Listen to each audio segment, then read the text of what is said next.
Abbiamo riguadagnato terra e siamo a Taglio di Poi in uno degli stabilimenti delle aziende agricole Forte, uno degli impianti. Qui con me Leonardo Forte, che è il CEO della conduzione aziende agricole Forte. Allora, noi siamo partiti vedendo questo territorio magnifico nel quale i vostri prodotti prendono vita, ma intanto facciamo un pochino anche un ritratto di azienda. Quanti sono gli ettari, quant'è la produzione, quali sono le caratteristiche, i prodotti che voi fate?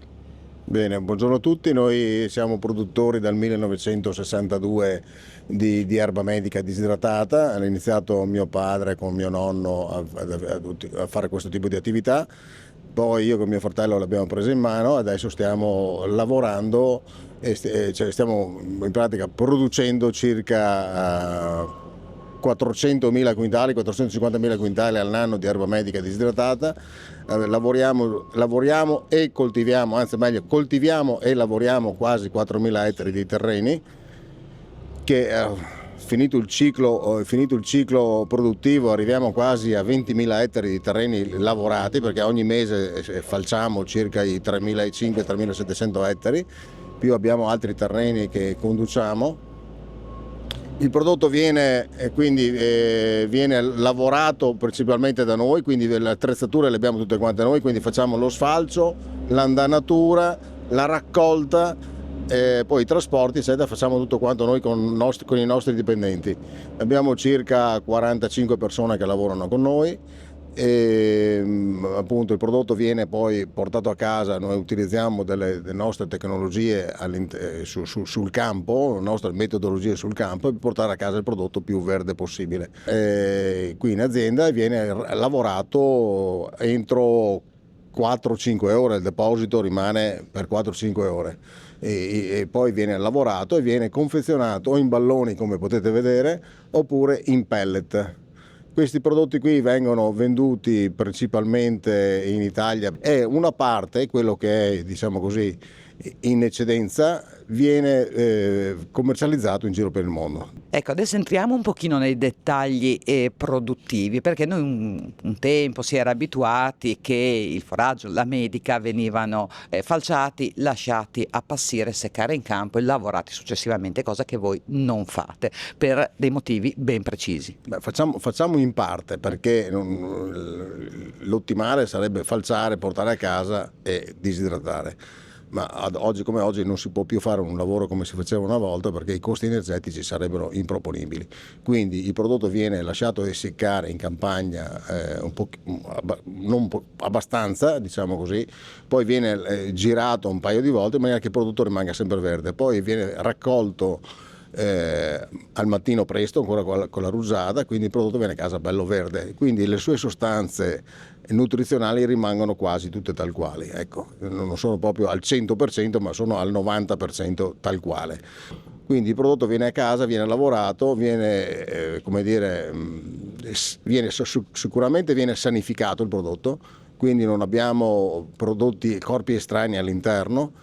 Poi utilizziamo delle macchine che girano il foraggio, che lo toccano appena appena, quindi viene, come dire, curato nell'aspetto dell'andana, e il prodotto arrivando qui a casa viene essiccato con una umidità del massimo del 12%. Quindi rimane poi stabile, pronto ad essere utilizzato in qualsiasi momento, però viene costantemente, direi, abbiamo dei NIR in linea dove controllano i balloni uno per uno. I balloni che superano una certa soglia di umidità vengono scartati e poi vengono rilavorati, quindi il prodotto che mettiamo in magazzino siamo sicuri che è al massimo 12%. Ecco. E questo ovviamente dà dei vantaggi sia dal punto di vista della qualità del prodotto, ma anche nello stoccaggio. Ma soprattutto nella tranquillità dello stoccaggio, perché è importante mettere via un prodotto che sia stabile come umidità, perché se tu metti dentro dei prodotti all'interno dei magazzini, che spesso sentiamo che hanno preso incendi che succedono perché vengono messi via dei prodotti soprattutto nel primo e secondo sfalcio, quando abbiamo dei fieni che sono molto ricchi anche di zuccheri, e se li metti nei magazzini con un'umidità elevata, questi fanno autocombustione e prendono fuoco. Poi si creano anche muffe, sostanze indesiderate che fanno male agli animali, e quindi questo non va bene. Quindi il prodotto deve essere sanificato, deve essere a posto, deve essere stabile. Altro aspetto è quello della lunghezza della fibra, perché incide molto sulla digeribilità, che è un aspetto fondamentale poi per il benessere dell'animale. Voi anche su questo siete molto attenti?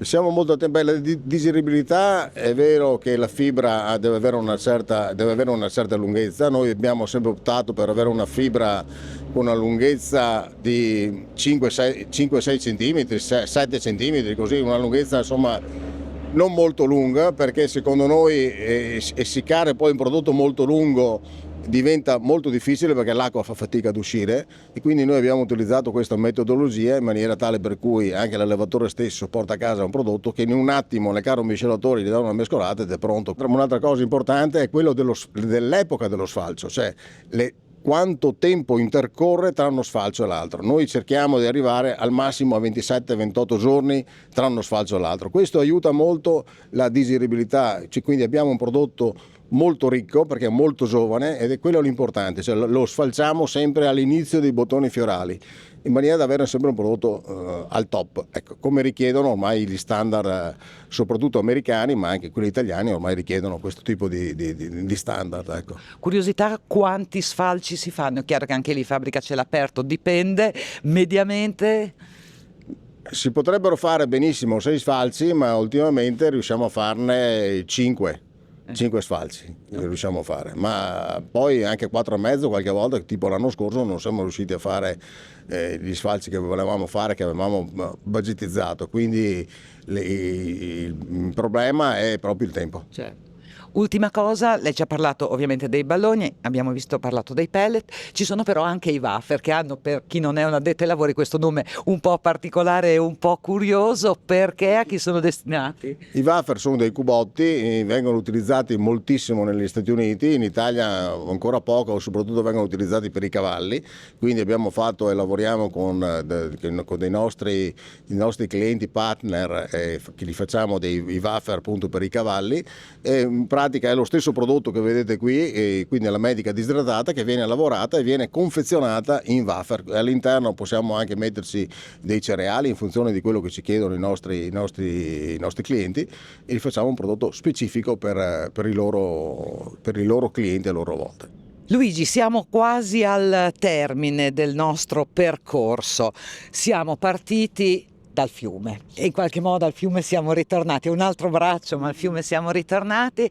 Abbiamo visto l'azienda, la produzione, parlato tanto di quello che è l'erba medica disidratata, la destinazione per le filiere zootecniche, però c'è un progetto che riguarda anche noi umani, certo. Perché se l'erba medica fa bene ai bovini, agli equini, agli ovini, è importante anche per noi.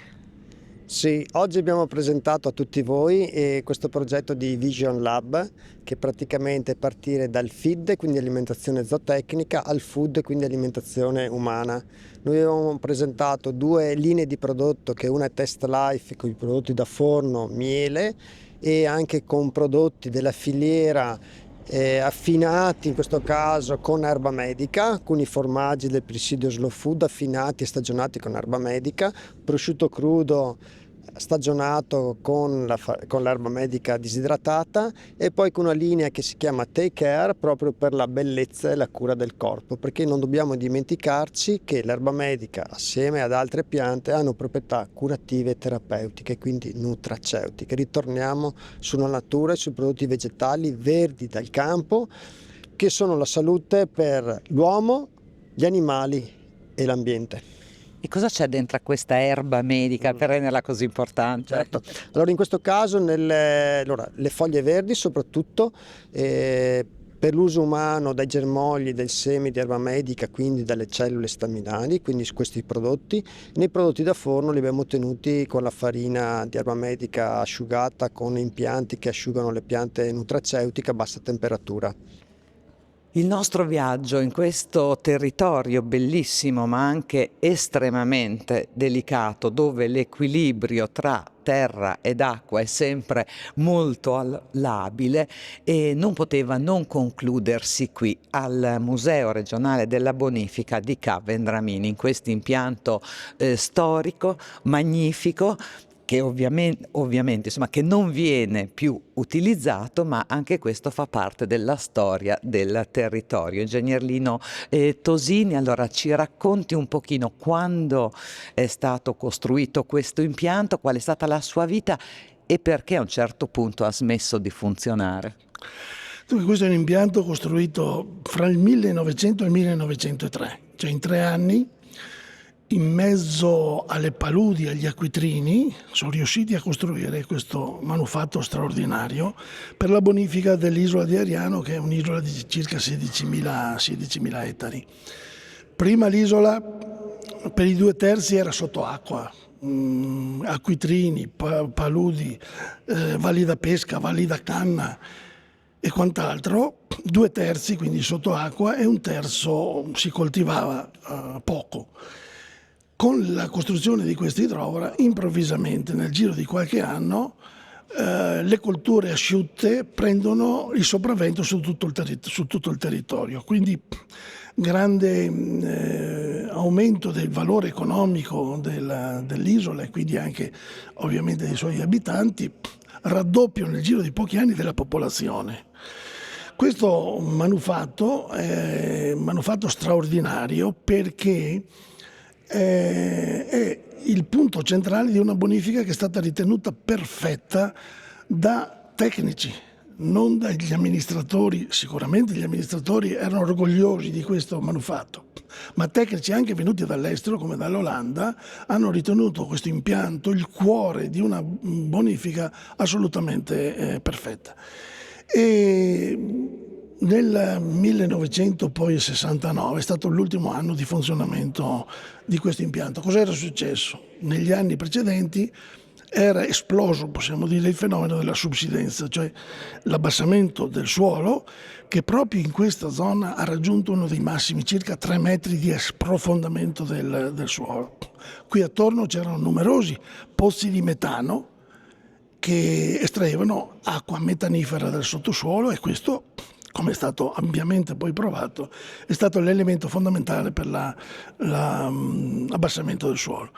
Con questo sconvolgimento del territorio, ovviamente anche l'impianto non poté più lavorare come prima, e quindi piano piano si è pensato di trovare delle soluzioni alternative, e quindi è stato costruito un impianto sostitutivo a 10 km più a valle di questo punto, e quindi questo manufatto è rimasto, come dire, imbalsamato, e dopo qualche anno è venuta fuori l'idea di farne un museo della bonifica, ed è stato riconosciuto alla fine degli anni '80 dalla regione proprio come museo regionale della bonifica. Oggi le problematiche qui quali sono? Una volta era appunto l'essere acquitrinose, malsane. Oggi il problema grosso qual è? Dunque, qui il problema per l'agricoltura oggi è il cosiddetto conio salino, cioè l'avanzamento del mare in fase di alta marea, ovviamente, all'interno dei rami fluviali. E a questo fenomeno nefasto, diciamo, si è tentato di contrastarlo con dei manufatti di contrasto appunto del conio salino.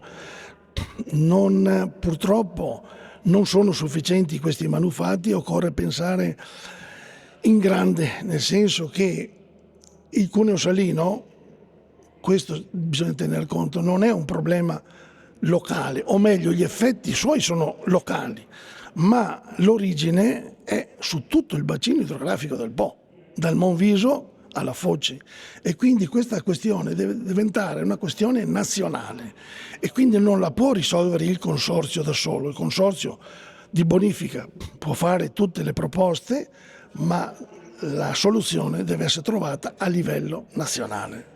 Bene, io la ringrazio, direi che anche con questo appello chiudiamo questa nostra puntata, chiudiamo questo nostro viaggio in sovraimpressione, come sempre tutti i nostri riferimenti. Grazie per averci seguito e ci ritroviamo la settimana prossima.